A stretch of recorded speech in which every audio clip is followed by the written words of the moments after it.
GB کے اندر بھی ہمارا ایک پورا صوبائی سیٹ اپ ہے, آزاد کشمیر کے اندر بھی ہے. تو سر جب کسی بھی پیرنٹ کو کوئی پرابلم فیس کی جاتی ہے ان کو اسکول کی جانب سے, تو ایسا کہاں پہ کانٹیکٹ کیا جائے, کیونکہ بہت کم لوگ اس فیڈریشن کے حوالے سے جانتے ہیں کہ بھئی یہ ایک رائٹ پلیٹ فارم ہے, یہاں پر ہم جا کے اپنی شکایت جو ہے وہ درج کرا سکتے ہیں.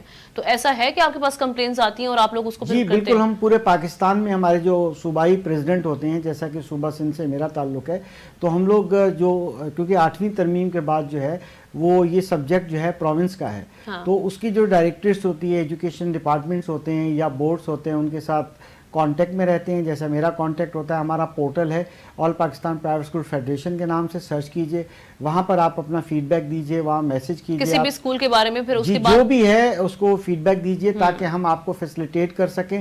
آپ کو ہمارے جو اس صوبے کے جو پریزیڈنٹ ہوں گے, جو قریبی ترین عہدیدار ہوں گے, رابطہ کریں گے اور آپ کو گائیڈ کریں گے, جو ہم رہنمائی کر سکتے ہیں اور آپ کی بات بالا حکام تک پہنچائیں گے. تو ہم نے کافی سولوشنز کیے. موسٹ آف دی کمپلینٹس جو ہوتی ہیں وہ بیسکلی اتنی جینیون نہیں ہوتی, وہ ان کی پیرنٹس کی اپنی پرسیپشن ہوتی ہے. اگر ان کے مفادات پورے نہیں ہوتے تو ظاہر ہے پھر وہ کمپلینس کرتے ہیں. اکثر بیشتر تو یہ چیز ہمیں پائی گئی ہے, مگر پھر بھی ہم اس کو سارٹ آؤٹ کرتے ہیں, ان کو ہیلپ آؤٹ کرتے ہیں اور وہ مسائل کو حل کرتے ہیں. ٹھیک ہے. اور جب اس پہ کیا پراپر ایک تحقیقاتی ٹیم بنائی جاتی ہے, انویسٹیگیٹ کرتی ہے معاملے کو, پروب کرتی ہے, اس کے بعد آپ لوگ جا کے جی بالکل, ہم ایک ناٹ فار پروفٹ آرگنائزیشن ہیں اور ہمارا کام جو ہے پرائیویٹ سیکٹر کی ہم ایک وہ ہیں, اور ہم پھر گورنمنٹ کے ساتھ رابطہ کرتے ہیں اور اس صوبے کے ساتھ اور پھر اس ڈائریکٹریٹ کے ساتھ.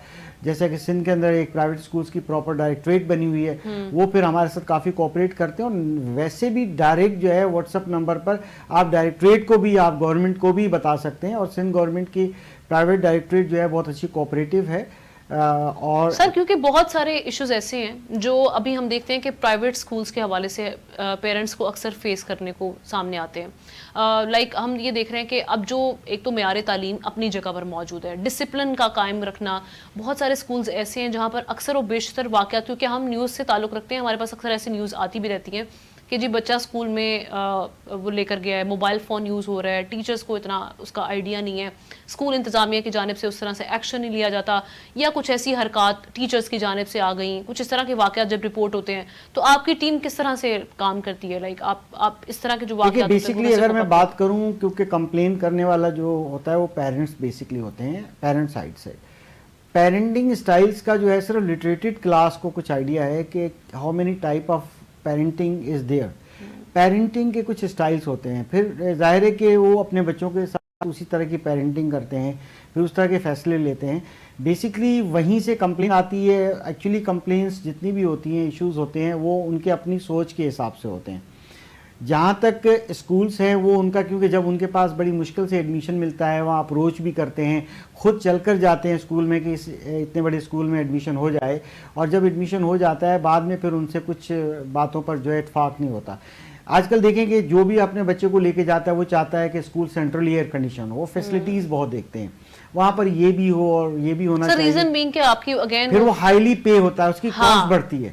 اب کاسٹ بڑھتی ہے, اگر آپ تو ایک آپ فیسلٹیز لینے کے لیے جا رہے ہیں, آپ کوالٹی آف ایجوکیشن لینے کے لیے جا رہے ہیں, جب ہمارے جو میرٹس جو ہے وہ چینج ہو جاتے ہیں, ہمارے مقاصد چینج ہو جاتے ہیں, تو پھر ظاہر ایشوز تو ہوتے ہیں. سر پیرنٹ تو کوئی بھی نہیں چاہے گا کہ کوالٹی ایجوکیشن نہ ہو, کیونکہ ہم تو دیکھتے ہیں کہ پیرنٹس چاہتے ہیں کہ ہاں ٹھیک ہے, اچھا ایک ہیلدی انوائرمنٹ ہو, بچہ تمام لگژریز بھی انجوائے کرے, لیکن ایجوکیشن تو مین پرپز ہے, ہر بندے کا یہی پرپز ہوتا ہے. اس کو یہ نہیں چاہیے, کوئی بھی پیرنٹ میرے خیال میں یہ نہیں چاہے گا کہ بچہ گھر آ کے تعلیم حاصل کراؤ. پیرنٹس آج کل خود بہت بزی ہوتے ہیں, اپنی روٹین سے ٹائم نکال کے بچے کے اوپر وہ فوکس کریں, کیونکہ بہت سارے پیرنٹس یہ شکایت کرتے ہوئے دکھائی دیتے ہیں کہ بھئی بچہ جو تعلیم وہاں سے حاصل کر کے آتا ہے, جب اکثر ہم بیٹھ کے ان کو ٹیوشن دینے لگتے ہیں تو پتہ چلتا ہے کہ کچھ بھی نہیں پتا, اور پھر ہمیں خود پڑھانا پڑتا ہے. تو آپ کیا سمجھتے ہیں کہ معیار کیوں گرتا چلا جا رہا ہے, اس کی ریزنز کیا ہیں؟ دیکھیں بیسیکلی ویلیوز ہے, میں بات جو کرنا چاہتا ہوں یہ ویلیوز ہے. پہلا تربیت گاہ جو ہوتی ہے وہ بیسیکلی گھر ہوتا ہے. جب پیرنٹس کوالٹی ٹائم نہیں دے پاتے اور بچوں کی گرومنگ کے اوپر کام نہیں کرتے, ایز اے ہیومن جو ہے اس کو کنٹینیوٹی میں ڈیولپمنٹ کا پروسیس نہیں کرتے, تو بچہ پراپر ڈیولپ نہیں ہوتا. پھر ایکچولی بات ہوتی ہے گلوبل از این انوائرمنٹ. دنیا کے ارد گرد انوائرمنٹ ہوتا ہے کسی بھی کانٹیننٹ کا, کسی بھی شہر کا, اور کسی بھی ایک چھوٹی اسٹریٹ کا, اور کسی بھی سوسائٹی کا, یا کسی گھر کی چار دیواری کا, اس انوائرمنٹ میں جو بچہ پروان چڑھتا ہے ظاہر ہے اسی کو وہ اڈاپٹ کرتا ہے. 0 to 6 ایج جو ہوتی ہے, کانشیسنس 3 سال کے بعد اسٹارٹ ہوتی ہے یا 2-2.5 سال کے بعد اسٹارٹ ہوتی ہے, 6 سال تک ایبزاربمنٹ مائنڈ پیریڈ ہوتا ہے. اس پیریڈ میں جس انوائرمنٹ بچہ رہتا ہے وہ اس کی بیسک اور بایوز ہوتی ہیں. اس کے بعد پھر فردر اس کی پرسنالٹی گروم کرتی ہے. یہ ایک بڑا لیندی سبجیکٹ ہے, بس کہنا یہ چاہوں گا کہ جب انوائرمنٹ میں ہی بڑے پرابلمس ہیں, ٹھیک ہے, وہاں دیکھیں ڈرگس آ گئی ہیں, بہت سی چیزیں ایسی آ چکی ہیں کہ جا کے وہ اتنا امپیکٹ کرتی ہیں, بچوں کی انزائٹیز پیدا ہونا شروع کرتی ہیں, لرننگ ڈس آرڈرس ہونا شروع کر جاتے ہیں. تو ظاہر ہے اس کیفیت میں پھر کس طرح سے بچوں کو ڈیولپ کیا جائے. اب اسکول کو صرف وہی کریکٹر بلڈنگ نہیں کر پاتے, اتنی کردار سازی پہ کام نہیں کرتے. آپ دیکھیں جاپان کی ایگزامپل دیں, وہاں کیوں جو ہے 3 کلاس تک 2 کلاس تک صرف جو ہے کردار سازی پہ کام ہوتا ہے, ہیومن کو ایز اے ہیومن ڈیولپ کیا جاتا ہے. ایون کلیننگ جو ہے وہ ٹیچرز اور اسٹوڈنٹ مل کے کرتے ہیں, وہاں کوئی اس طرح کا سپورٹ اسٹاف ہی نہیں ہوتا. جب ایک بچہ کلیننگ کرتا ہے, اس کو موپنگ کرتا ہے, اس کے بعد جا کے وہ 3 کلاس یعنی کہ بچے ویلیوز سیکھتے ہیں, اپنا کلچر سیکھتے ہیں, لینگویج سیکھتے ہیں, تب سبجیکٹ ٹیچنگ اسٹارٹ ہوتی ہے. ہم کیوں نہیں؟ اب یہاں پر تو بچہ آتا ہے, ایک گاڑی سے اترتا ہے, اس کو فیسلٹیز دی جا رہی ہیں, ڈرائیور چھوڑنے آ رہا ہے, میں ایلیٹ کلاس کی بات کروں گا, اپر کلاس کی بات کروں گا, گن مین ساتھ ہے. بچہ آتا ہے یوں کر کے اگر ربش تھرو کرتا ہے تو وہ پھر کسی سرونٹ کا کام ہے کہ وہ اٹھائے. جب اس طرح کا براڈ اپ ہوگا, مجھے بتائیے کہ وہ کس طرح سے بات کریں گے. ظاہر یہ تو ایشوز ہوں گے. کیا جاپان ترقی یافتہ نہیں ہے, یا ملک اور کئی ممالک ہیں جہاں پر they do their work them self. ہم یہاں کیئر آف سیلف نہیں سکھاتے, کیئر آف انوائرمنٹ نہیں سکھاتے. ایک بچہ اگر ارلی ایئر میں کیئر آف انوائرمنٹ سیکھتا ہے تو وہ پھر ٹوٹلی اپنے گھر کی انوائرمنٹ کو کلین رکھتا ہے, ہائیجین رکھتا ہے. I agree with your point. Obviously parents کا بڑا اہم کردار ہوتا ہے کہ وہ بچوں کو پہلے گھر سے تھوڑا سا مینرز سکھائیں, ڈسپلن سکھائیں لائف کا, اور اس کے بعد وہ اسکول بھیجیں, اور نہ اپنے بچوں کو اتنا اسپوائل کریں کہ آپ اس طرح سے ان کو امپاور کر کے بھیج رہے ہیں اس سارے سینیریو کے ساتھ کہ آپ کے سیکیورٹی گارڈ آ رہے ہیں اور وہ اساتذہ کو بھی ایک اپنے بالکل گھر کی ہاؤس ہولڈ کی طرح سمجھتے ہیں, وچ از رانگ. لیکن میں پھر وہی اگین بات کروں گی, یہ تو ہو گیا پیرنٹس کا کردار. ہم مان لیتے ہیں کہ جی ایسے رولز میں جو جہاں پہ ایسی کچھ سچویشن میں جہاں پہ پیرنٹس غلطی کر رہے ہیں, چلو وہ تو کر رہے ہیں, کیا ٹیچرز کا کیا کردار ہو سکتا ہے, اسکول کا کیا کردار ہو سکتا ہے ایک بچے کی کردار سازی کرنے میں. یہی سارے مینرز جن کی ہم بیسک چیزیں بات کر رہے ہیں کہ کلیننگ سکھائی جائے, ان کو کس طرح کے انوائرمنٹ میں کیسے رہنا ہے وہ سکھایا جائے. کس حد تک ہم اپنا کردار نبھا سکتے ہیں اسکولز خاص طور پر. ایگزیکٹلی جب بچے کو ہم آؤٹ سورس کر دیتے ہیں, پیرنٹس آؤٹ سورس کر دیتے ہیں, ایک پرائیویٹ سیکٹر کے اسکول میں بھیجتے ہیں, تو پھر اسکول کی رسپانسبلٹی ہوتی ہے. کیوں کہ ان کے جو ٹیچرز ہوتے ہیں, جو اس کی مینجمنٹ ہوتی ہے, وہ ایک ایسا انوائرمنٹ کریٹ کریں جو ایک لرننگ انوائرمنٹ ہو, وہاں ساری وہ چیلنجز کے لیے بچے کو تیار کیا جائے.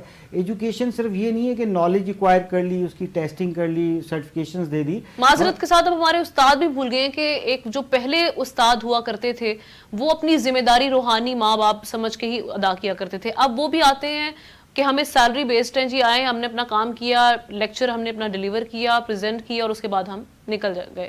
وہ بھی بچے کو اس طرح سے روک ٹوک, ان کو بھی شاید یہ بھی خدشہ ہوتا ہے کہ بچہ آگے سے بدتمیزی نہ کر دے تو ہماری رسپیکٹ میں کمی آ جائے گی.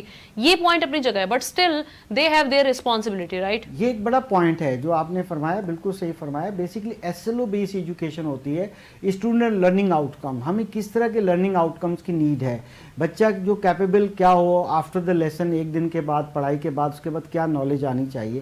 بیسکلی اس کے اندر ٹیکنالوجی کا بڑا کمال ہے. وہی میں اسی بات سے آ کے جوڑوں گا, میں ٹیکنالوجی پہ آپ کا پوائنٹ ضرور لوں گی. ایک بریک کے لیے ہمیں کہا جا رہا ہے ناظرین, بریک کے بعد واپس آتے ہیں. تو بڑا ہی اچھا ٹاپک آج جو ہم نے آپ کے سامنے, جس پر ہم بحث بھی کر رہے ہیں, بات کر رہے ہیں, اس پہ ڈسکس کر رہے ہیں, یہ ہم کنٹینیو کریں گے کہ ٹیکنالوجی کا کیا رول ہے. Stay with us.